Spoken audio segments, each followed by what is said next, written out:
The lucky ones died on Eday. That's a quote that ends up explaining the misery of humanity after Emergence Day. The Locust's sudden destructive attack on humanity was only the beginning of the end, as over the next decade, those that continued to survive and fight on had the unfortunate circumstances of coming to terms with everyone you ever knew and loved was dead, and despite your best efforts, there was nothing you can do to save them.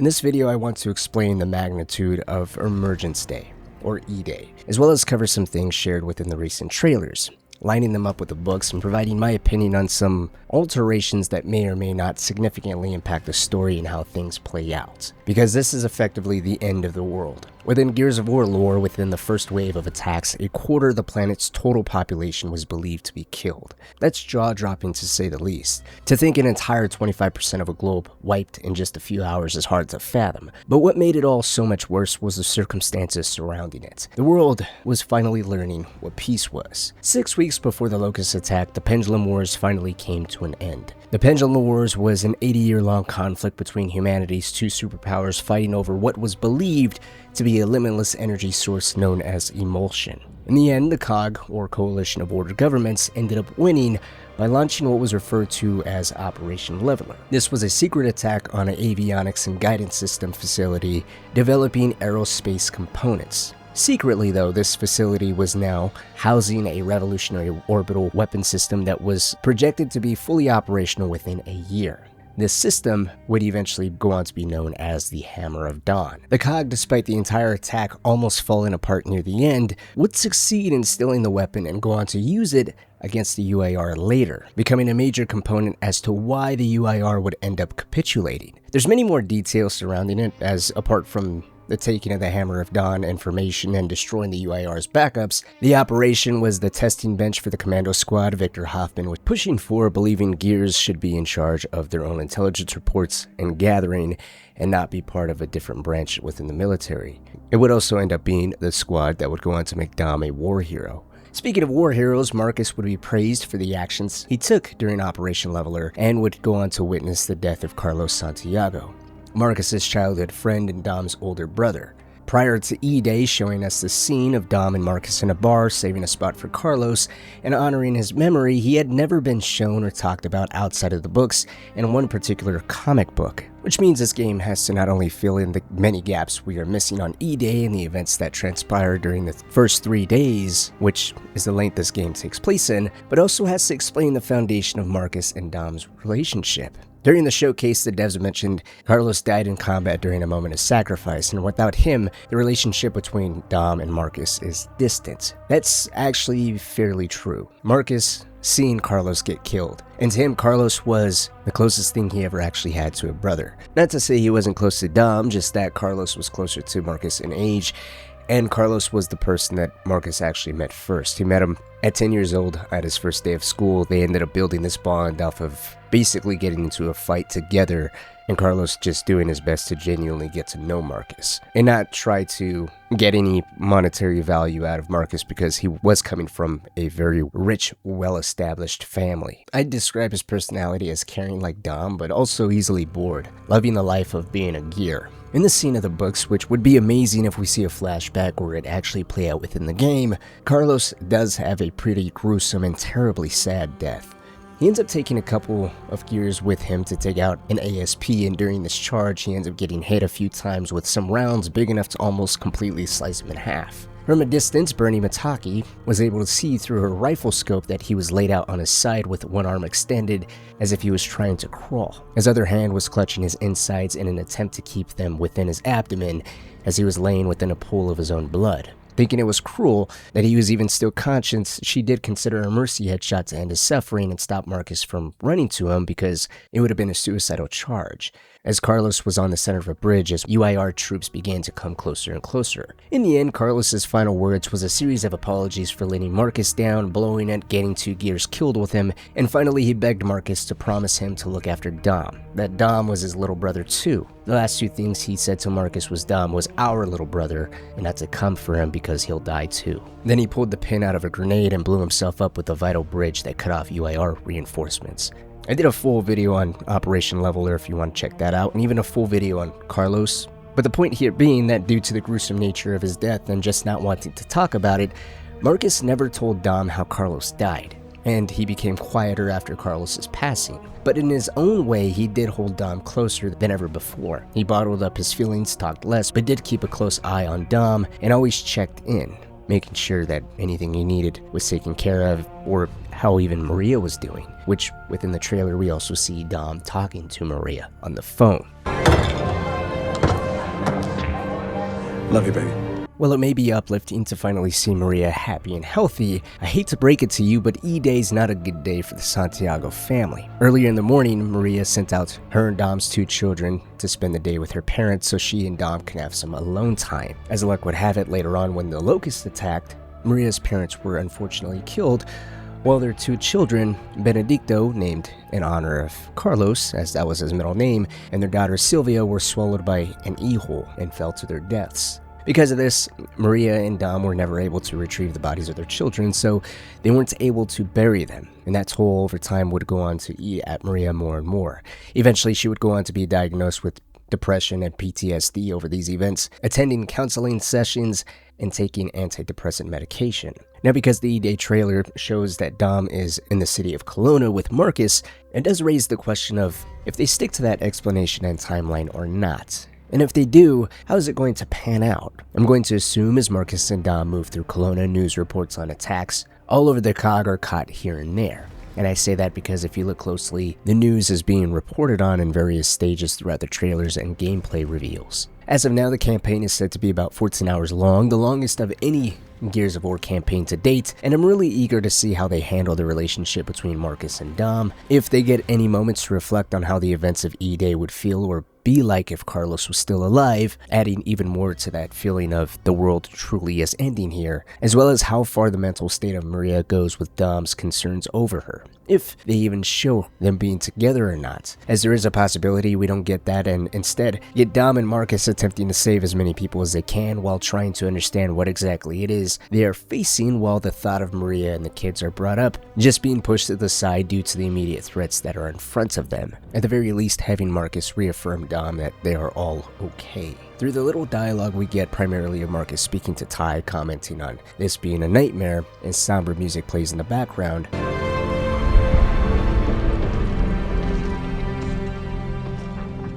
Ty. What a nightmare. Untouched by nearly 80 years of war. Destroyed in 2 nights.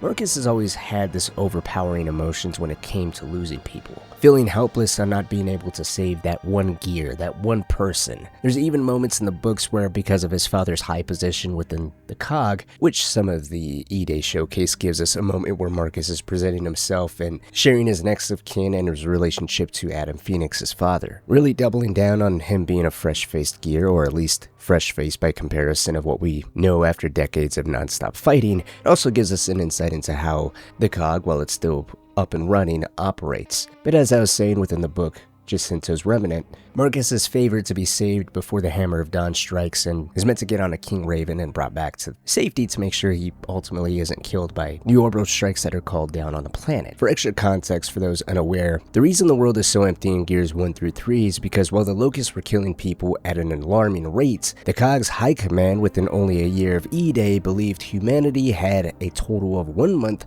before the Locusts completely wiped out the human race. So the decision was made to launch the Hammer of Dawn on the entire planet, and what was essentially denying the whole planet from the Locust. Their hope was to wipe them out and call back as many people as they could within a safety zone to hopefully live through this blast, and be allowed at some point within the future to rebuild humanity. The place earmarked for safety would end up being Ephyra, particularly Jacinto, as it sat on the largest slab of unbroken granite on the planet, making it difficult for the Locusts to penetrate that far and burrow deep within the city. Chairman Prescott, who was only in office for 2 months as the previous chairman, Thomas DeYille, died from a heart attack as the Pendulum Wars, followed by the Locust onslaught, was simply too much for him to take, would be the one to initiate this genocide. The launching of the hammer was meant to be kept secret for as long as possible, because they wanted to deny the enemy any chance of getting away or creating some form of countermeasures. The problem was a particularly unique one. because COG High Command were aware of how the Locust operated at that point in time. It's been a year for them to start assessing their enemy. They knew the Locust didn't take territory. Instead, they hugged humans, were as close to them as possible because they were essentially scavenging, repurposing gears, armor, weapons, and trucks,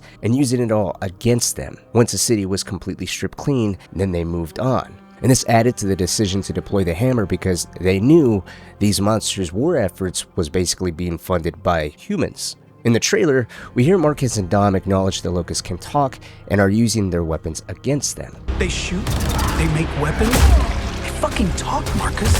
While I absolutely love the acknowledgement here, I personally think it takes away from the devastation and slowness the COG had in appropriately responding to this invasion. A huge part of the devastation was due to their confusion to identify who they were fighting and the capabilities that they had. Maybe we will see higher-ups denying initial reports on how sentient and resourceful this enemy is. But in terms of the hammer's deployment, it was only announced 3 days before the official deployment. And no matter where you were on the planet, you either had 3 days to make it to Ophira or accept death by your own government. Before this initial announcement, within the book, Dom, Marcus, Ty, and another member of the group by the name of Patrick Sultan were heading back to Ophira, eventually getting a call that not too far from them, a Locust attack was being launched in the city of Jannermont. And so they decide against orders to go and help. This leads us to the scene where Marcus is confronted by the Locust and ultimately the development of the Lancer Mark II rifle with the chainsaw attachment.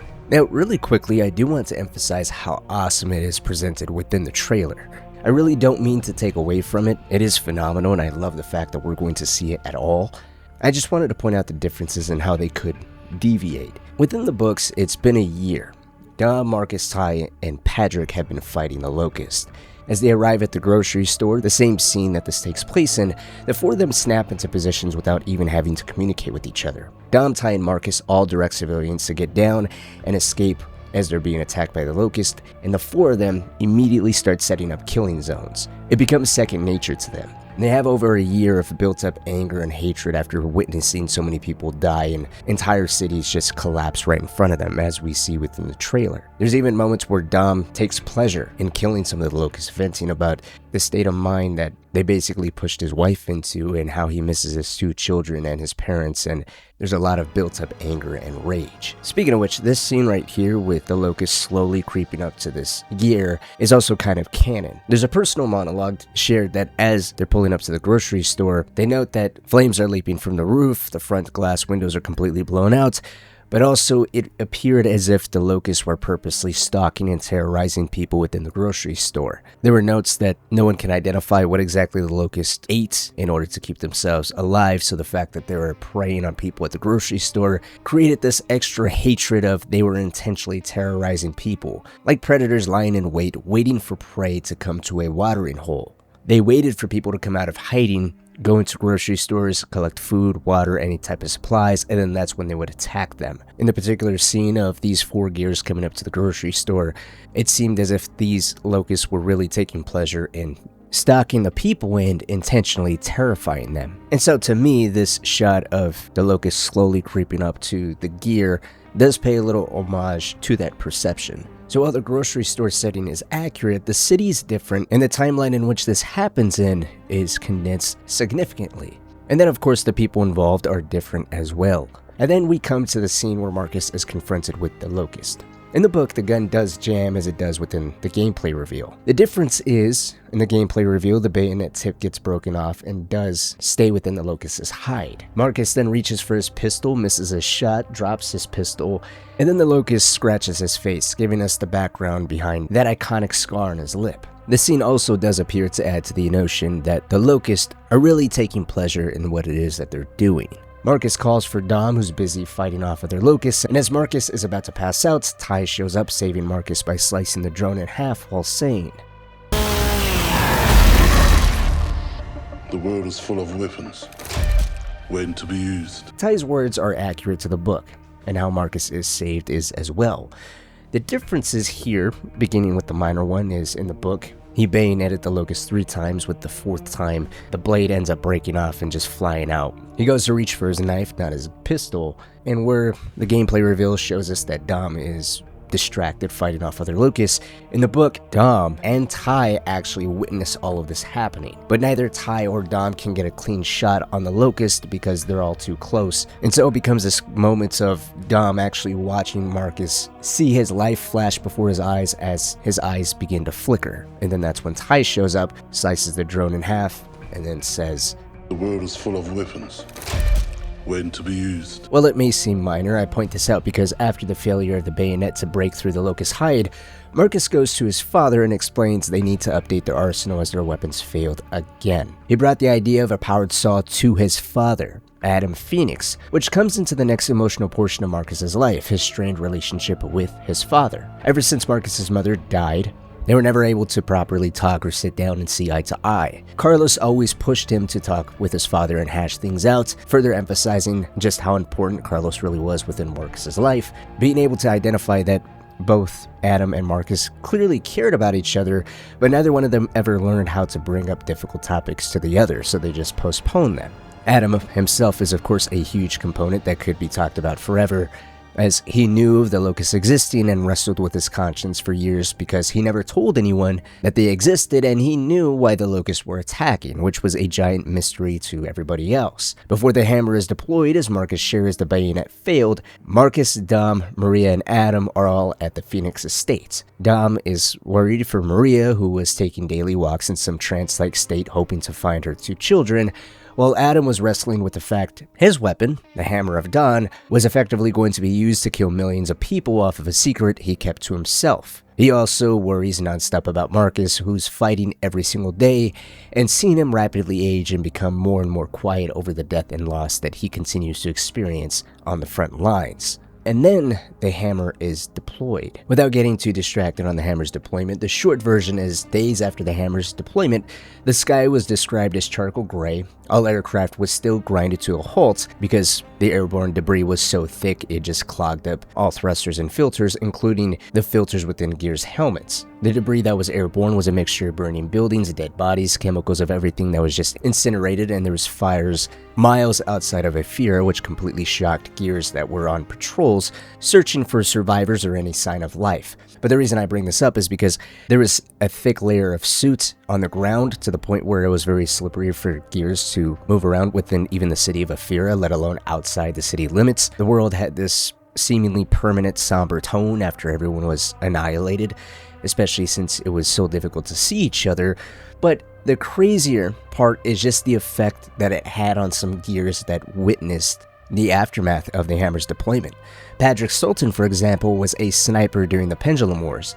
He's seen death 300-400 times by his own account at a personal level, describing that he sees it magnified. It's right there, that the person that he's killing isn't even aware that he's about to be dead in a second or two. It's a blessing that Patrick, or a sniper, has to come to terms with because he continues to live on, unlike his target. And yet when he went out on patrol with Marcus and Dom, he took a moment to take a piss, and as he was urinating what he thought was a piece of cardboard or wood that was just burned to a crisp, he realized that the armadillo that they were traveling in was actually sitting on the highway, and what he was urinating on was a dead body. It was just an arm sticking out, which caused them to panic and realize that they were actually sitting in a field of burned bodies. An experience that traumatized him so badly that he was almost put on suicide watch because he was talking about how death done right is a beautiful thing. It's something that you should appreciate. The psychological impact it has on many Gears pushes them further to the breaking point, with some still choosing to fight with the cog against the remaining Locusts, but opting to live outside the safety zone when allowed to move on their own. It became a sort of disassociation related to the survivors' guilt and denial of the government annihilating its own people, but still understanding that this ultimately is a war of extinction. Because the origins of the Lancer Mark II rifle is fit in around the time humanity chooses to incinerate itself, it all brings me back to the question of how things are portrayed within the game versus how the books put it. Does it have to be exact? No, but it does still have to make sense and be plausible. The timeline change on developing the Mark II, despite it may appearing otherwise, my concerns, or more so curiosity, isn't on the accuracies to the book per se, but how the cog's responses to the Locust is actually depicted within the game. The Locust made coordinated attacks on communications, with it taking days to collectively establish an understanding of the enemy. It took 3 days after the first attacks to settle on the name Locust. Reports would come intermittently from news broadcast stations, but communications between units, cities, and civilians were nigh on impossible. And when reliable communications were established, casualty lists were outdated, with some squads within the military already completely wiped out. Finally, I want to end this on Colona, the city the game takes place in. It has never really been talked about. All we ever knew in terms of E-Day was it was hit hard enough to become a rallying point. This propaganda poster saying "Remember Colona" with the COG flag became a symbol of stern resistance. Based off the little additional information we know of Colona now, there were some thrashball stadiums, police stations, and emulsion workers all within the city, so I hope to see the essence of resistance rise from it. Other cities such as Jannermont was hit hard as well. In terms of Jannermont, let's not forget that city had the largest operating military installation the COG had. It was still recalling Gears home from the Pendulum Wars, with many of them still figuring out what the hell to do next, checking in weapons into lockup, preparing for civilian life. By all accounts, it appeared to be the best place to accurately portray just how massive the demobilization process was for the COG. And then in a matter of minutes, that whole base was completely wiped out and the city immediately got flooded by the Locust. From a pure military collapse position, I think Jannermont would have been the better setting, but since we really didn't know much about Colona, or exactly Marcus, Dom, or even in this case Ty was during those opening days, it provided the perfect gap of information to fill in those questions while also providing a little bit more backstory behind why Colona was such a massive rallying point. Maybe even being a big point where a lot of Gears coming home on leave are all trying to do their best to report for duty, immediately take up arms, and find some way to help out as much as they can.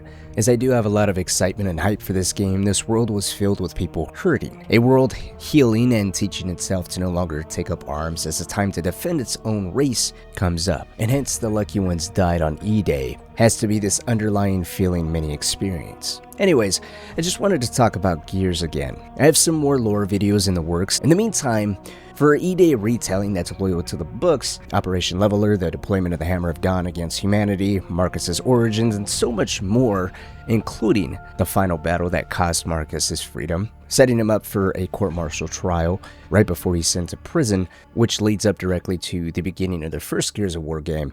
Feel free to check out the Gears of War lore videos that I have on the channel, linked down below and right here on the little eye if you click on that.